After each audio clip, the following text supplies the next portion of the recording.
What's up everyone and welcome back to Pertaining Monsters Top 5 Play Show, and this is week 105. This week spotlights a couple of different champions that we don't normally see earning anything better than our number 5 or 4 spots, so we hope you guys enjoy. At our number 5 play, we have Chili06 on Oriana, and at the start we see 3 chasing her through the enemy jungle. She lands a nice QW to slow down Fiddlesticks and then another combo to bring him low. She shields herself and Qs after, turning to ignite and then finishing him off just as he gets the fear off. With Jackson Lee Sin still on her tail, she has little options but to run back. All of a sudden Lee Sin war jumps into a sonic wave, but she calls her ball back with E as he activates Resonating Strike, just barely beating him to her for the shield and kill as she speeds away. After some dancing around, she decides it's best to go for the suicide and take the 2 kills she got, not wanting to risk giving Jax the free kill.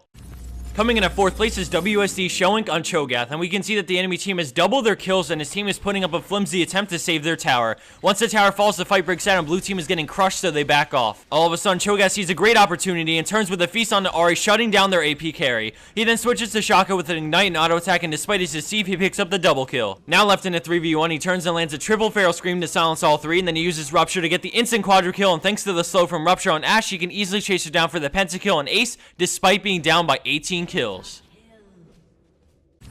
Landing a spot at our number 3 play is Katsui on Rengar, and at the start we see him in the brush after bringing Katarina low, and he jumps to her, slowing her down with a Z, but she shumpos away, and he decides to pop his ultimate, allowing him to jump to her a second time, but this time scoring the kill. Afterwards, Irelia blade surges to him and slows him down, so he W's for the defensive stats and then turns around with a Q to get full ferocity so that he can heal with Battle Roar. He runs into the brush and then uses his passive to jump back to Corki, trying to burst him, but is brought down right before killing him as he waits for GA to bring him back to life. As soon as he comes back up, he tries to go for the Corki but realizes he isn't an option, so he attacks Mundo, scaring him off and healing with W, and then he gets into the brush, turning to jump to Mundo once, and then a second time, and now he sees his chance and gets on a Corki, killing him just as he starts up Valkyrie. He then runs up to the brush, but Irelia flashes over the wall, but he leaps to Mundo, slowing him down and then finishing him off before going down for the 1-for-3 exchange.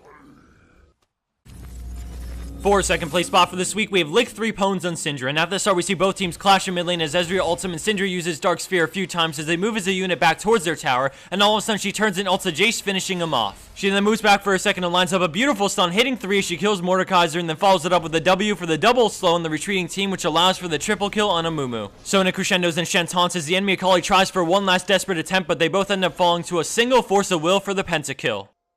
And for our number 1 pro play for this week, we have Troll Timer GG on Xin Zhao with a display of pure man mode. At the beginning, we see him approaching the lost team fight at mid lane as the friendly Garen dies and then Jarvan ults him all but falls shortly after. Troll Timer doesn't even flinch as he lunges in on Lee Sin and then knocks everyone away from him, getting the kill and then flash dodging the Blitzcrank hook. Amumu lands the bandage toss on him, but he turns it around for the double kill. Now that he's sandwiched and has no place to go, he quickly reacts and chooses to charge the Sivir over the wall to secure the triple kill. Even though he has such low health, he fights out the remaining 2 players, healing every 3rd attack with Battle Cry and with what little lifesteal he has to successfully pull off the 1v5 pentakill man mode style.